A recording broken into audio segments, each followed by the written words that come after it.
Linha Internacional aberto, nosso contato é com o correspondente do Grupo Bandeirantes de Comunicação na Europa, jornalista Felipe Killing conosco, direto de Londres. Bom dia, Killing.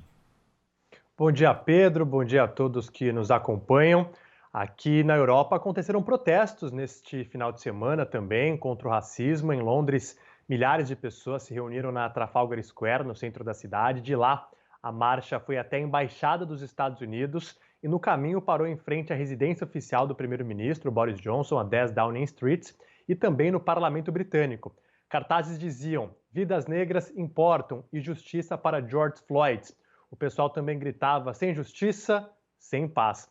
Vale destacar que as regras de quarentena por aqui foram afrouxadas um pouco, mas não permitem ainda aglomerações como a de domingo. O prefeito de Londres, inclusive, disse que o lockdown não acabou e que o vírus está ainda, e algumas pessoas até usaram as redes sociais para condenar as aglomerações. O clima também deu uma esquentada entre policiais e manifestantes. A Polícia Metropolitana da capital britânica disse que realizou 23 prisões e algumas delas por quebras de regras da quarentena. Aconteceram também atos em outras cidades do Reino Unido contra o racismo, como Manchester, na Inglaterra, e Cardiff, no país de Gales.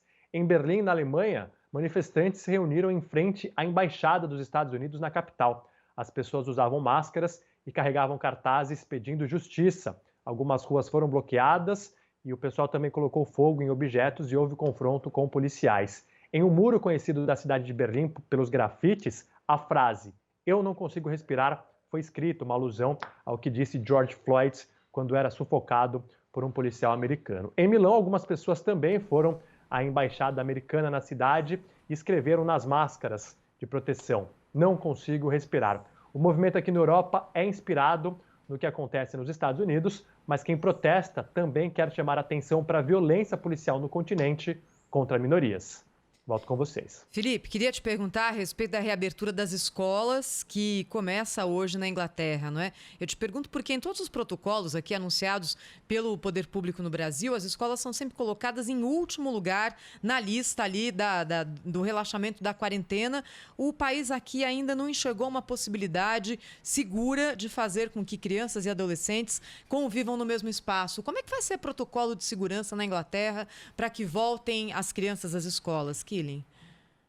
Olha, Thaís, essa é uma questão bastante polêmica por aqui, há um debate, são cerca de 2 milhões de alunos que podem voltar às aulas e é um retorno totalmente diferente. Por exemplo, não está permitido grupos maiores de 15 crianças por sala de aula.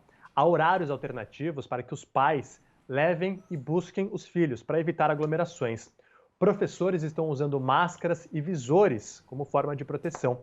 A temperatura de cada aluno é medida antes de entrar nas instituições de ensino.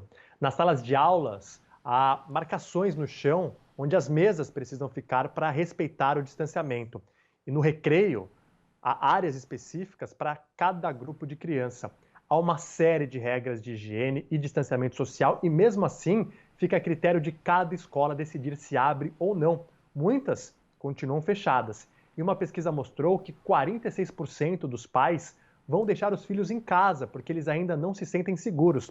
Existe o medo da criança ser contaminada e sofrer consequências do coronavírus, principalmente se já tem alguma doença respiratória, como asma, mas também o fator de que a criança possa se infectar, mesmo que seja assintomática e apresente sintomas leves, leve o coronavírus para casa e aí infecte familiares. E existe também o outro lado, muitas mães que hoje foram às escolas para deixar os filhos para poder trabalhar, só que por conta desse limite na sala de aula de 15 alunos, precisou levar as crianças de volta para casa. Mas esse é um debate que tem acontecido por aqui, porque nem todo mundo concorda com a reabertura das escolas. E essa possibilidade de reabertura que envolve também crianças menores, porque a gente fica imaginando aqui na prática, não é? Como é que você coloca regras tão rígidas de convivência para crianças que, evidentemente, não têm condição de respeitar tantas regras? Isso aí é para todo mundo? Isso, hoje, jardins de infância e escolas primárias abriram as portas. Os alunos do ensino médio só vão voltar às aulas no dia 15 e até por isso muita gente questiona alegando que o governo está tomando essa atitude para beneficiar a economia, porque aí os pais vão poder trabalhar e não para preservar a saúde, porque justamente crianças muitas vezes não entendem tudo o que está acontecendo e também é muito difícil manter o distanciamento social entre elas. Só muda o endereço, viu, Quilin? Discussão é a mesma aqui em relação a algumas motivações que levaram a decisões tomadas, né? Aqui falaram exatamente o oposto. A gente conversou com o vice-governador do estado de São Paulo, Rodrigo Garcia, na semana passada no Jornal Gente. Ele falava no retorno da escola estadual em julho e da escola municipal, que são as creches, né? No mês de agosto. Só digo em relação à motivação de algumas decisões, né? As o escolas quanto elas têm ali, de fato, base científica. Pois é. De 1º a 5º ano, né? Escolas municipais, 1º a 5º ano. E além o ensino infantil, né? E as creches, né? Sim, então essa ficaria para um segundo plano, né? Isso. Não é isso? Primeiro voltaria o ensino fundamental. Isso, ensino fundamental e médio em julho é ainda uma expectativa, né, da escola pública aqui do estado de São Paulo. E depois, em agosto, no segundo momento, as creches e o ensino fundamental 1, né, que são as crianças menores. O Quilin, lá em Portugal está acabando a obrigatoriedade do home office, né, o teletrabalho. Era obrigatório lá em Portugal até esse fim de semana aí. Hoje já pode ter presença, mas há algumas restrições também. Enfim, cada um está procurando um modo de sair de uma pandemia que ainda não acabou, né? Exatamente. Cada país vai trazendo para a sua realidade, né, essa nova forma de viver. Lembrando que não tem remédio, não tem ainda uma vacina, então você precisa se adaptar. E o Brasil, mais uma vez, tem a possibilidade de olhar aqui para a Europa, ver o que está funcionando, o que não está, não só em relação ao home office, mas também a reabertura de escolas, para que tome as atitudes corretas. Portugal é um caso citado como exemplo aqui no continente, que soube controlar o vírus, e a gente até comentou há algumas semanas que eles tiveram uma reabertura gradual da sociedade, mas muitos portugueses estavam com medo de sair às ruas. Existe uma educação muito grande na população, né, que também tem um papel muito importante nessa hora de conter o avanço do vírus. Então esse é um momento bastante delicado quando você faz a reabertura da sociedade.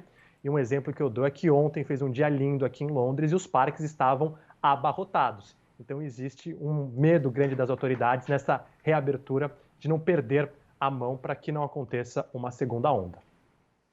Felipe Quilin, jornalista, correspondente do Grupo Bandeirantes de Comunicação, volta ao longo da programação, direto da Europa. Bom trabalho, até mais, Quilin. Até mais.